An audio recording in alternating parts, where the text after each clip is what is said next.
Diciamo che Goethe è sempre stato molto magnanimo, anche perché alla sua entrata in territorio della Serenissima Malcesine fu arrestato come spia.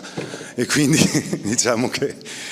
E su questo argomento, appunto, a bomba arriviamo ai saluti del Presidente della Regione Veneto, che ci sono arrivati qui in velina.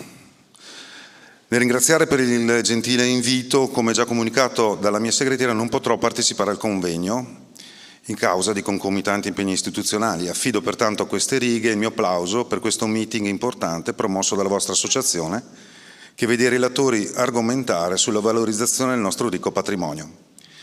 Il nostro Paese ha meraviglie architettoniche e artistiche che è necessario tutelare e nel contempo promuovere con itinerari che portano il visitatore a scoprire le molteplici sfaccettature di un territorio ricco di bellezze paesaggistiche e culturali, fra le quali ci sono anche i siti dell'umanità UNESCO. Il Veneto ne conta 9, più 2 riserve MAB della biosfera, siti unici che sono parte integrante di un patrimonio che racconta la straordinarietà della nostra regione. La stessa Verona, scelta come sede del vostro incontro, è patrimonio UNESCO. Questo è dunque un momento di confronto su tematiche all'ordine del giorno come la salvaguardia dei nostri beni e del turismo sostenibile, della promozione che corre anche attraverso i canali social.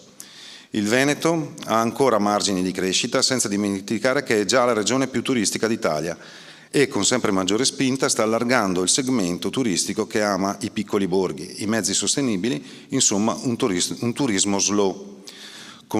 Concludo nell'augurare buon lavoro e nel rivolgere a tutti i presenti i miei cordiali saluti, dottor Luca Zaia.